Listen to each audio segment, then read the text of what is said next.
Petite gorgée de café, on est parti. Ça va, c'est un cadeau. J'allais pas aller moi sur un site, prendre une photo de moi que j'aime bien et la mettre sur une tasse. Complètement con vous quoi.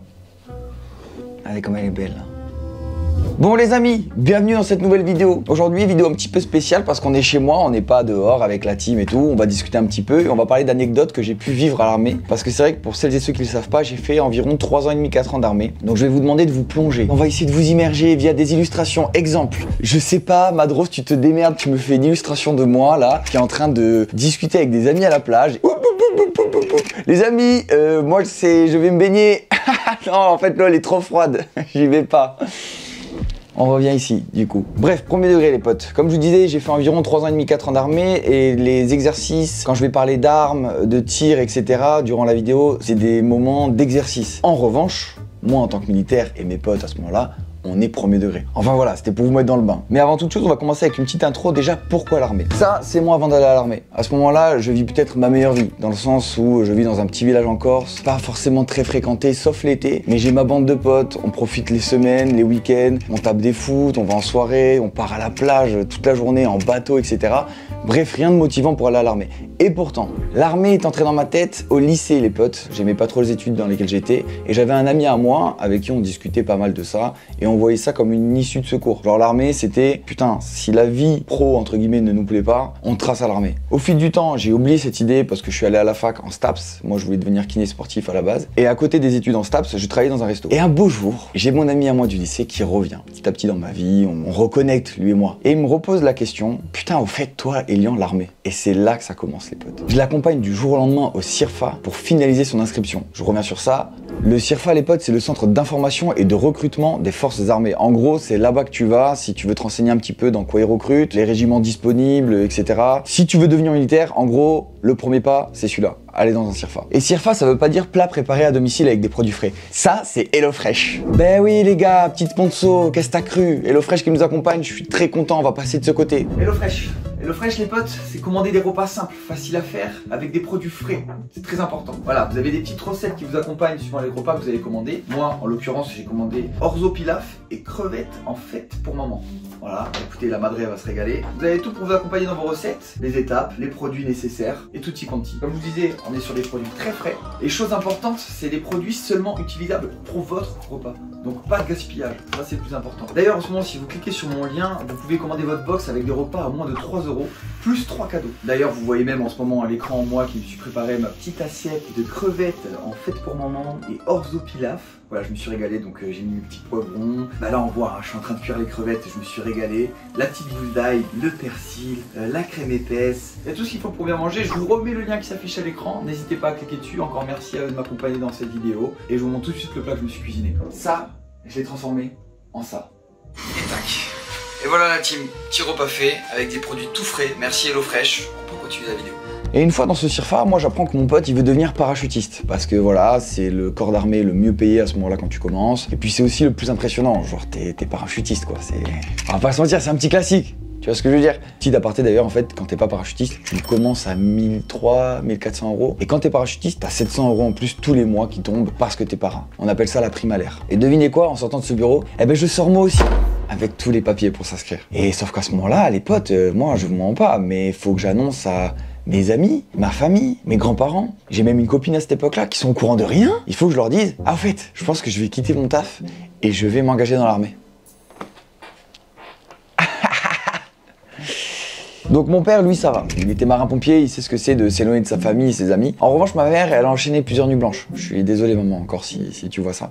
Les grands-parents, les amis, la copine, ils ont compris, ils m'ont même poussé parce qu'ils ont vu en moi un élan de motivation à découvrir d'autres choses. Du coup, je me dis, vas-y frérot, t'as 19 ans, tu veux partir à l'aventure, voir du pays, faire un métier différent. Go, bah vas-y, fonce. Et là, à ce moment-là, je passe mes tests et un mois après, les potes, précisément le 11 décembre 2016, j'arrive à Caylus. Caylus, les potes, c'est un endroit perdu dans le sud de la France. C'est une cuve. Il fait moins 10 l'hiver, il fait plus 40 l'été. Et c'est un endroit où on forme la plupart des militaires voués à devenir parachutistes. Et dans ce camp-là, à Caylus, bah, t'y es pour 6 mois, frère. Donc quand j'ai posé les pieds là-bas, j'ai dû éteindre mon cerveau et j'ai dû me dire, ok, du jour au lendemain, je vais plus voir ma famille pendant 6 mois. Mais bref, première anecdote, les potes, c'est parti. Les douches collées serrées.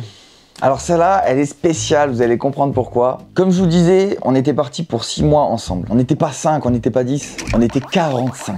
45 nouveaux soldats, il y avait 5 filles dans le groupe. Et avec ce groupe-là, du coup, il faut apprendre à se connaître, créer des liens, des affinités, des points communs, histoire de discuter, tout ça, tout ça. Et pour faire tout ça, du coup, nos supérieurs, ils ont trouvé des bonnes techniques. C'est seulement le 2e jour de formation, d'accord? On est tous en bas du bâtiment, on est au garde à vous, on connaît pas encore les prénoms de tout le monde, ça se regarde, ça essaie de se reconnaître, on crée quelques affinités, mais c'est que le début. Et là, on a un chef devant nous qui nous dit « Ok les gars, à mon top, vous allez partir en courant, vous allez monter vous doucher et vous allez redescendre le plus rapidement possible. Moi, je vais vous chronométrer. Allez hop, c'est parti, go, go, go, go, go !» Donc là, à ce moment-là, vous vous doutez bien que nous, on est en panique totale, ça part en courant, ça gueule dans les escaliers, il y en a qui se bousculent, ça s'écrase. Et à ce moment-là, on a tous la même idée arrive en haut, c'est de faire semblant, c'est de tricher les potes. Donc ça se mouille un petit peu les cheveux, ça se met du déo, ça se frotte vite fait les dents à la limite, et ça redescend. Arrivé en bas, on est tous au garde à vous, on est tous fiers de nous, parce que là, le chef nous dit « Ok, ok, vous avez mis 7 minutes !» Et le chef devant nous, c'est pas la première fois qu'il fait une formation, c'est pas la première fois qu'il voit des débiles, entre guillemets, essayer de se foutre de sa gueule. Donc qu'est-ce qu'il nous dit? Il dit « Vous savez quoi, j'aimerais bien savoir comment vous avez mis 7 minutes, donc je vais remonter avec vous, et vous allez me montrer. »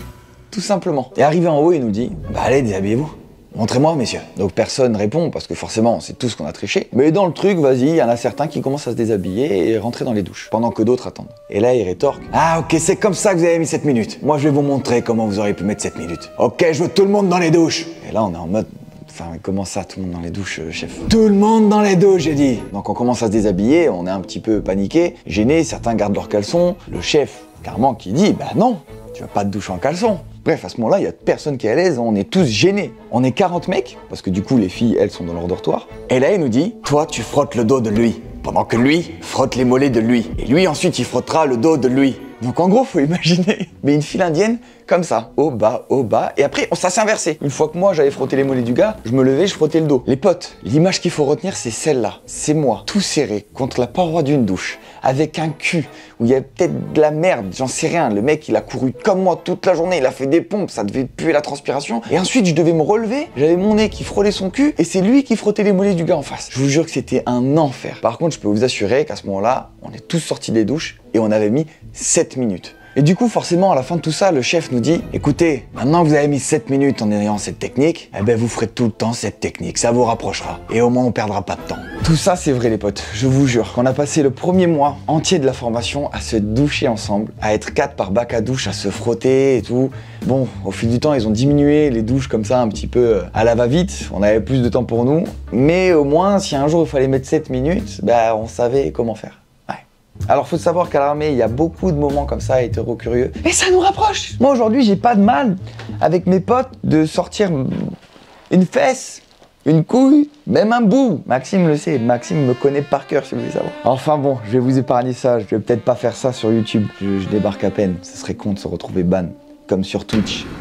Pendant une semaine. Deuxième anecdote, la pire nuit de ma formation. Celle-là les potes, je vais vous demander un petit peu de vous concentrer et d'imaginer qu'on est à environ 2 mois et demi, 3 mois de formation. Nos instructeurs essaient de nous pousser à bout pour voir un petit peu ce qu'on vaut et on est dans une semaine hard, vraiment très très hard. C'est-à-dire qu'on est à la 3e nuit et on a dormi 5 heures. Donc tout ce qui se passe dans cette anecdote, nous on est premier degré. Si on entend un tir, on panique. Si on entend quelqu'un gueuler, on panique. Si on nous engueule, certains craquent. Premier degré, c'est parti.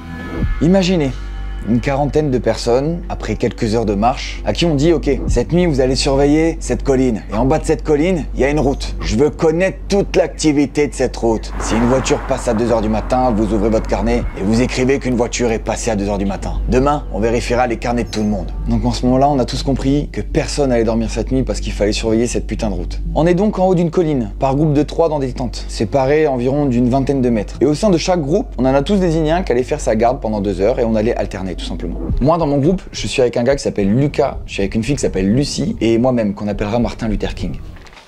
Ça va, c'est bon, je fais ce que je veux, c'est ma vidéo, j'ai envie de m'appeler Martin Luther King, frère, je m'appelle Martin Luther King. Je commence donc ma garde en premier. À ce moment-là, il est à peu près 22 h, ensuite c'est Lucas, ensuite Lucie. Sauf qu'avec Lucas, on se rend compte d'un truc, c'est que Lucie, elle est vraiment KO. Donc on prend sur nous et on lui dit écoute, dors toute la nuit, on dit rien à personne, on assure nous les gardes et au moins demain t'es en pleine forme. Gentleman. Puis là, avec Lucas, les heures passent, on alterne les gardes. Sauf que quand il y en a un qui rentre dans la tente et que l'autre sort, ça réveille Lucie. Donc on finit tous les deux par rester dehors, histoire de plus réveiller Lucie. Sauf qu'il se met à pleuvoir. Des petites gouttes, ça va, c'est pas trop dérangeant. Puis là, oui, de plus en plus, orage, tempête, branche d'arbre qui tombe sur la tente. Lucie qui nous engueule. Oh, désolé Lucie, désolé. Un enfer, on est en train de vivre un enfer avec Lucas. Donc on finit blottis l'un contre l'autre, comme ça, au chaud, histoire d'avoir un petit peu de chaleur, parce que oui, on a le t-shirt qui est imbibé, les caleçons, les chaussettes, tout est imbibé, on n'a plus rien. À ce moment-là, on en prend plein la gueule. Donc on est comme ça, l'un dans les bras de l'autre, pendant qu'il y en a un qui dort sur l'autre. L'autre fait sa garde, il surveille, il voit un truc passer sur la route, il le note. À savoir que des fois, c'est les instructeurs eux-mêmes qui passent sur la route. Donc c'est pour ça que nous, on mène une lutte. Nous, on mène une lutte avec Lucas, à pas s'endormir et à tout noter. Je reviens quand même sur ça, il ne s'est jamais rien passé avec Lucas. Je voulais juste lui faire comprendre que s'il était là et qu'il avait besoin de moi, vous pouvez compter sur moi, et inversement. Et je l'ai prouvé. Vous allez comprendre dans cette anecdote. Attention, c'est précisément à ce moment-là de la vidéo, je vais vous demander de vous plonger un petit peu et d'imaginer que nous, on est vraiment fatigués. Ok, aujourd'hui, je rigole, mais on est vraiment fatigués. Moi, c'est un point de rupture. Cette nuit-là, je suis en mode putain, mais si mes parents savaient ce que je suis en train de vivre là. Tu sais, je comprends pas, je remets en question toute ma formation, je me dis pourquoi je m'inflige ça. Vraiment, je vous jure qu'à ce moment-là, je suis à bout. Attention, c'est pas là le pire. Lucas dort sur moi, Lucie dort dans la tente. Et là, je commence à avoir des hallucinations. J'entends des bruits de pas, je vois des silhouettes dans les arbres. Parce que mon cerveau est à l'affût. Je sais pas si à un moment donné, des instructeurs vont venir nous faire une prise d'otage ou des trucs comme ça. Quelques minutes après, là, les potes, je vois encore quelqu'un. Et je suis sûr de moi que c'est un intrus. La personne s'approche, elle me répond pas. Elle s'approche de plus en plus, je la braque, je charge mon arme, je répète, et là, gros flash, des grenades, des tirs. Et j'entends Lucie qui pleure dans la tente parce qu'on se fait attaquer. Tous les trios se font attaquer sur la colline. On est tous dépassés, on sait pas où sont nos affaires. On nous aveugle avec des grenades à plâtre. Moi je me souviens, il y a deux gars qui m'attrapent, qui essaient de m'enlever les chaussures, ils partent en courant. Je me retrouve, j'ai une chaussure en moins, des chargeurs d'armes en moins. Bref, c'est la panique totale. Et là, ça redescend. On vient de se faire attaquer par nos instructeurs qui nous ont saccagés. On est déboussolés, on est dépités. Moi, il y a Lucie qui sort de la tente et qui me dit les gars, putain, il y a de l'eau dans la tente, vous cassez les couilles. Moi je dis hey, Lucie, hey. Elle m'engueule, je dis Lucie, ta gueule, Lucie. Alors c'est pas contre elle directement, mais à ce moment-là les gars, je suis épuisé. Je lâche un gros ta gueule et je lui dis casse-toi, va dormir avec un autre trio, va. Il est 5h du matin, tu dors, nous on est là, on taffe et tu nous chies à la gueule comme ça. Désolé Lucie, si tu vois cette vidéo, je libère pas ma haine, parce que tu l'as très bien vu, je l'avais libéré le jour J, mais le fait d'en reparler, ça me réchauffe un peu. La cerise sur le gâteau de cette anecdote les potes, bon, c'est dur à dire ça. C'est que du coup, je me retrouve quasi sans affaires. On nous a volé plein de choses. Et à un moment, Lucas, il me dit « Frérot, je sens plus mes doigts. J'ai trop froid. Et moi, je suis dans le même cas que lui. Et on a envie de pisser tous les deux. » Pipi, source de chaleur. Oui, je me suis levé, j'ai assumé, j'ai pris mes responsabilités et j'ai pissé sur les mains de mon collègue. Et les miennes, pour qu'on se réchauffe. Voilà. J'en ai pas honte parce qu'à ce moment-là, t'es en mode survie totale. Mais avec du recul, putain, quand même quoi. Vous pensez que c'était ça la cerise sur le gâteau? Non, pas ça. On avait droit à un rassemblement à 6h du matin. On est venu nous chercher. Tous ceux qui avaient oublié des affaires, ils avaient le droit de dormir dans les voitures, au chaud, avec des boissons chaudes et des sneakers. Les autres, qui avaient bien fait leur taf, Lucas en l'occurrence, devaient passer le reste de la matinée à creuser des trous, faire du gainage et faire des pompes. Ils ont fait ça pourquoi? Ils ont fait ça juste pour nous créer à nous le sentiment de culpabilité envers nos camarades qui, eux, avaient bien bossé et avaient bien surveillé leurs affaires. On a fini à manger des sneakers en pleurant quoi. On était comme ça.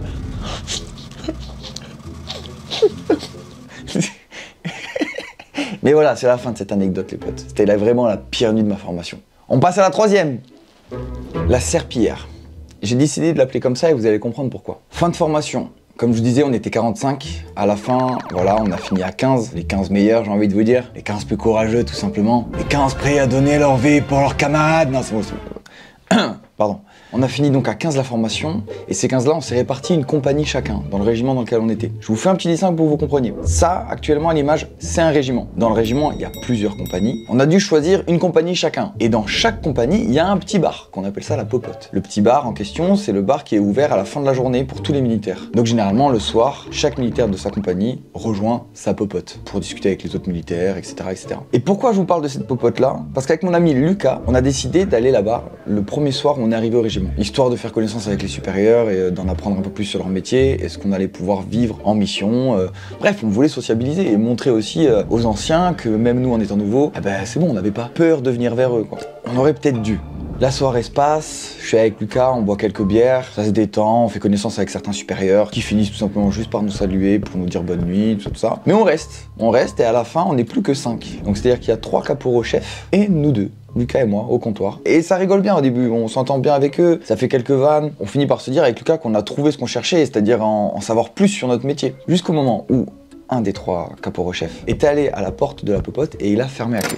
Il se retourne, il nous regarde, il dit bon les gars, maintenant qu'on est tout seul, vous allez vous mettre en position pompe. Nous, les potes, faut savoir qu'à ce moment-là, comme je vous disais, on est sortis de formation, on est un petit peu des robots. C'est-à-dire que quand un supérieur nous demande de faire quelque chose, on l'applique directement. Il n'y a pas de... on réfléchit. Ok, on se met en position pompe. Il prend un verre d'eau, il le verse sur le sol, et le truc chiant de le premier qui abandonne se retrouve trempé. C'est nul, mais sur le moment, en faisant ça, il a installé une atmosphère un peu bizarre. On est là pour profiter. Tu fermes le porte-à-clés, tu nous demandes de faire des pompes. En plus, tu nous fais ce petit truc à la con. Bon, c'est de l'eau, c'est rien du tout. Et contre toute attente, il perd aux pompes face à nous. Il perd parce que voilà, on pèse 20 kilos de moins que lui, vu qu'on a galéré pendant 6 mois, alors que lui, il buvait des bières, quoi, pendant qu'on était en formation. Et ça lui plaît pas, ça. Ça le titille un peu. Il est en mode, ok, d'accord, bon bah, vous voulez jouer, on va jouer.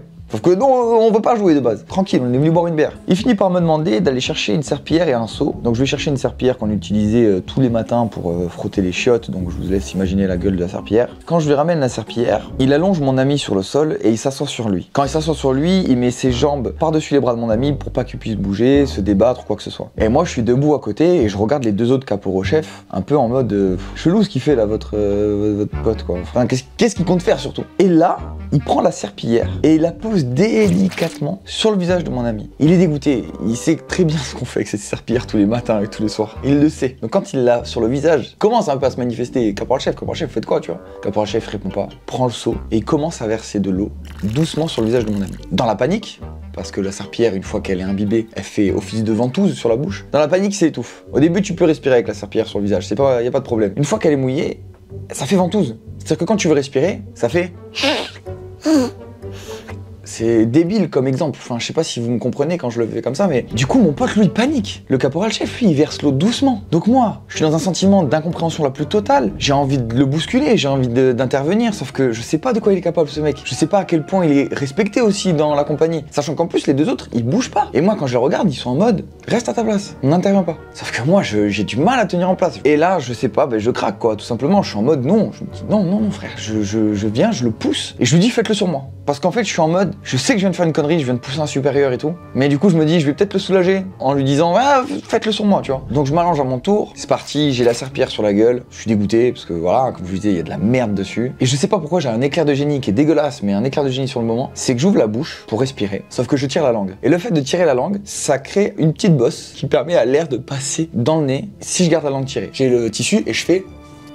Ça lève un peu la serpillière. Donc il continue de me verser l'eau sur le visage et je bronche pas. Je suis là, je tends que ça bouge pas. Et il finit par arrêter, tout simplement. Il finit par arrêter. Et là, il sait qu'il a fait une connerie. Donc qu'est-ce qu'il nous dit? Il dit, les gars, vous savez quoi? Vous allez me faire la même chose. Parce que je vois que vous êtes un peu paniqués et tout, vous allez me faire la même chose. Si on avait été intelligent, on l'aurait pas fait. Au moins, on aurait pu aller se plaindre le lendemain. Mais vu qu'on était très énervé sur le moment, bah go en fait. Parce que moi, à ce moment-là, je vois mon pote, il est brisé. C'est très con, je vous jure, ça peut paraître anodin pour certains, certaines, mais t'es content d'arriver dans un endroit que tu connais pas du tout. Tu viens toquer à la porte, on te l'ouvre, et en fait, on te crache dessus, frère. Donc là, on se met sur lui. Je mets la serpillière sur le visage du caporal chef, et là, je demande à mon pote de cracher dans le seau. Moi aussi, je crache dans le seau, mais je lui demande un peu de manière discrète. Les 2 autres nous voient faire, mais les 2 autres étaient très passifs. Je pense qu'ils savaient très bien qu'on avait affaire à un fou. On crache dans le seau, et là, du coup, on commence. Je commence à verser l'eau. On veut que le mec s'étouffe. On veut que le mec s'étouffe. Et frère, on est dégoûté parce qu'il bronche pas, il fait rien, il est juste mort de rire sous les serpillères. Je sais pas comment il fait pour tenir. Je vide le seau, on se relève. Je sais même pas pourquoi ça finit par un serrage de main alors que franchement, on n'aurait pas dû. On finit par partir. Et là, bah, mon pote il craque. Mon pote il craque, on est dans les couloirs, on dormait lui et moi dans la même chambre. Il me dit que maintenant il a peur de lui. C'est-à-dire que face à moi j'ai un frère avec qui j'ai traversé toute une formation de A à Z où je sais qu'il a vécu des moments beaucoup plus durs que ça. Mais là c'était notre personne directement qui était touchée. Je vous le dis, on était vraiment salis, le mot c'est celui-là. Je sais même pas combien de temps ça a duré de son côté à lui. On en a jamais vraiment reparlé. C'était un petit bisutage. Il y en a eu un autre, je vais pas vous mentir, qui moi m'a vraiment atteint de fou pour le coup. Mais je crois que j'en parlerai jamais sur YouTube parce que c'est quand même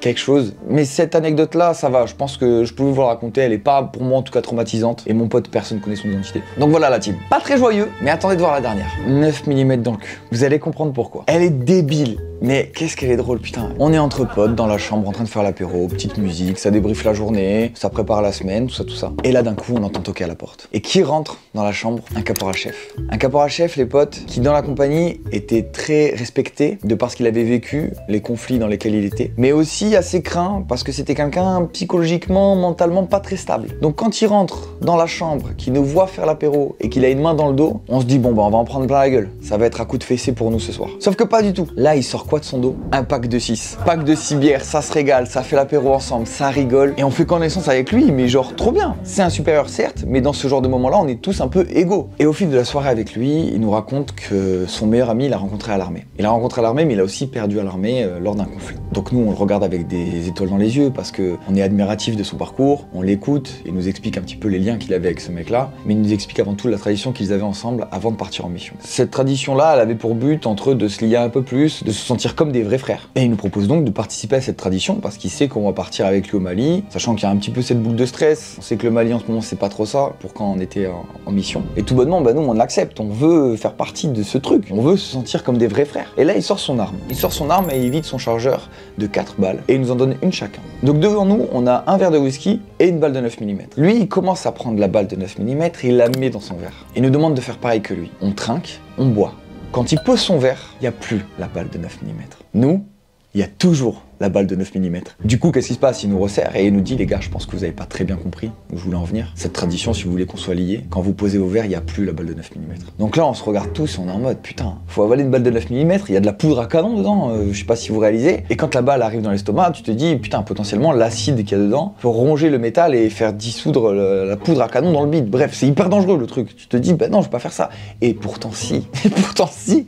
Parce que comme je vous disais, les gars, le caporal-chef en question, tu sais pas si c'est un fou, si c'est pas un fou, s'il va mal le prendre en plus. Parce qu'il t'a parlé toute la soirée de son amitié avec ce mec-là, et là, tu vas lui casser sa tradition. Donc tu te resserres du whisky. Et là, tu bois, t'avales ta balle de 9 mm, tu poses ton verre. Et je sais pas pourquoi, mais dans un élan de débilité et de fierté, on est tous contents, on est en mode putain, on a bu ce truc, on l'a fait, les gars. Tu sais, ça se prend par la nuit, comme mode putain, les gars, putain, on est des frères d'armes, nous. Alors que non, on est juste cons. En vrai, c'est nous, on est cons, on est trop cons, les gars. Mais le caporal-chef, il est en mode putain, c'est bien, je suis fier de vous, les gars, je suis fier de vous, putain de merde et tout. Et là, il se lève et il dira une phrase que je n'oublierai jamais. C'est que quand il est parti, il a dit ah oui, en fait, la balle de 9 mm, je la veux demain matin sur mon bureau, mec.